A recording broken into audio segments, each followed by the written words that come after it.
Այս շաբաթ հանրապետության նախագահը մասնակցեց կառավարության նիստին։ Պատահական չէ, որ այս հանդիպումը տեղի ունեցավ խորհրդարանում կառավարության ծրագրի հավանության արժանանալուց հետո։ Սա հենց այն կաբինետն է, որ նախագահի մայիսի 18-ի ելույթի հիմքի վրա գրեց երկրի զարգացման ճանապարհային քարտեզը եւ այն կազմ է, որը փորձելու է հասնել նախանշված տնտեսական բնագծերին։ Հետևաբար շատ կարևոր է հենց այս փուլում մեկնարկից առաջ ճշտել ու ճշգրտել գործադիր իշխանության առջև դրվող խնդիրները։ Կառավարության առաջին տանը հնչած հանձնարարությունները վերլուծել է Շաքե Ղազարյանը։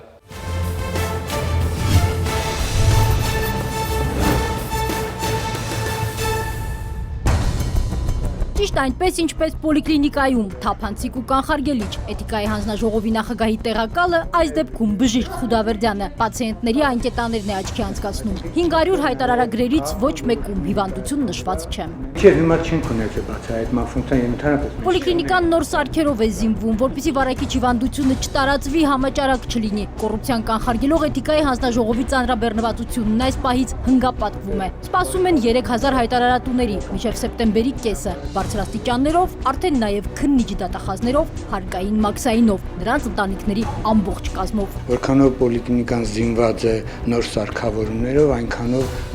շատ տարածված հիվանդություններ, մասսայական հիվանդություններ քիչ կան։ Հակակոռուպցիոն մեծ արշավը կառավարության հնգամյա ծրագրի գլխավոր թիրախներից է ու հենց դա նախագահը հիշեցրեց պետական այրերին ոչ առաջին անգամ։ Այժմ մենք ներդնում ենք կոռուպցիայի դեմ պայքարի նոր եւ բավականին ազդեցիկ միջոցներ։ Նախագահի նշած ազդեցիկ միջոցները ֆիքսված են օրենքով։ Էթիկայի հանձնաժողովին այնքան լիազորություն են տալիս, որ մեկից մեկ կլինի պարզել հայտարարագրում նշած կամ չնշած ունեցվածքը իրական պատկերն է։ Լիազորություններ են, որոնք հնարավորություն կտա ստուգելու հայտարարագրում արկա տվյալների արժանահավատությունը։ Բոլոր գործիքներն ակտիվ կիրառեն, անկետաներում ամենածանր հիվանդների անուններն էլ կտեսնենք պոլիկլինիկայից հիվանդանոց ուղարկածներին էլ։ Ստացիոնար բուժումը պատասխանատվության ենթարկելը կլինի վարչական կամ քրեական։ Հիմա էթիկայի 2018-ից կանխարգելիչ հանձնաժողովը սկսում է իր տեղակայման վայրն ու կազմը փոխելուց։ Հիմա նախագահականում են կտեղափոխվեն։ Առաջիկա 3 ամսում այդ որոշումները կկայացվեն եւ մենք կտեղափոխենք։ Կոռուպցիայի հովանավորչության վերացում ասելով նաև գնումների համակարգը կարգի բերել ենք հասկանում։ Բոլորը զգաստացան դեռ 5 տարի առաջ նույն վայրում, բայց այլ կազմով։ Այդ օրներ նախագահի վերահսկողականի ղեկավարը բացել ուսումնասիրությունն ու կարդացել խախտում առ խախտում։ Սերժ Սարգսյանի զայրացած տոնայնությամբ խոսքը 5 տարի անց էլ բոլորն են հիշում։ Բոլոր տեխնիկական խնդիրները կարող ենք լուծել։ Կանոնակարգերը կարող ենք գրել։ Հետո գնալ են մարդկանց հետևից, ովքեր ատկատներ են վերցնում, գնալ են մարդկանց հետևից, ովքեր, չգիտեմ, այսպես ասած, մատակարարներից պարտքեր են վերցնում, գնալ են մարդկանց հետևից, ովքեր իրանց քեռու տղային են բերում տենդերում հաղթեցնում, չգիտեմ, կրկնակի ավել գներով։ Եվ տարօրինակ է, մենք տենդերով ապրանք ենք ձեր բերում, որ շուկայում ավելի էժան է։ Դրանից հետո մի նորամուծություն մյուսին էր հաջորդում։ Գնումները տեղում դարձրեցին էլեկտրոնային։ Գիտենք, որ վատ բան է կատարում, դրա ամեն անգամ ասում ենք, ստեղ մի աղբյուրից, ատե եթե ասում եմ մի աղբյուրից, այդ նշանակում է գողացա մի մասը։ Այդ փնթի վերաբերմունք է, փնթի։ Պարզվեց, որ ամենևին էլ բարդ չէ վերացնել մեկ աղբյուրից գնումները ու մրցույթի մասնակիցների թիվը կրկնապատկել։ 15 թվականին մեկ աղբյուրից գնումները կազմում են 21.2%, եթե ճիշտ եմ հիշում։ 2016 թվականի արդյունքներով արդեն այդ ցուցանիշը դարձավ 7.2%։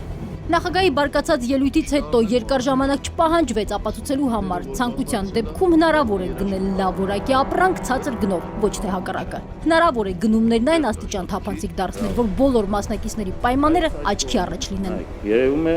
այն 4 ընկերություններ, որոնք որ դիմել են տվյալ մրցույթին մասնակցելու համար։ Դուք տեսնում եք,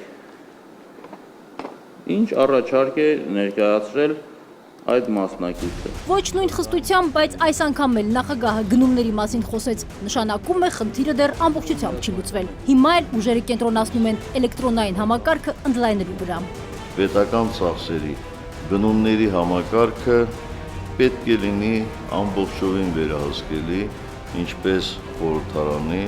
այնպես էլ մեր ողջ հասարակության համար։ Կառավարության նիստը խորհրդակցության պես էր թիմակիցներով ծրագրի գլխավոր թիրախների մասին խոսելիս Սերժ Սարգսյանը ուղիղ տեքստով ասաց. խնդիրների լուծումը հենց այս թիմին է վստահում Կարեն Կարապետյանի գլխավորությամբ։ Սա էլ ընդդիմադիր падգամավորների հարցերի պատասխանը։ Կառավարության ներկայիս կազմը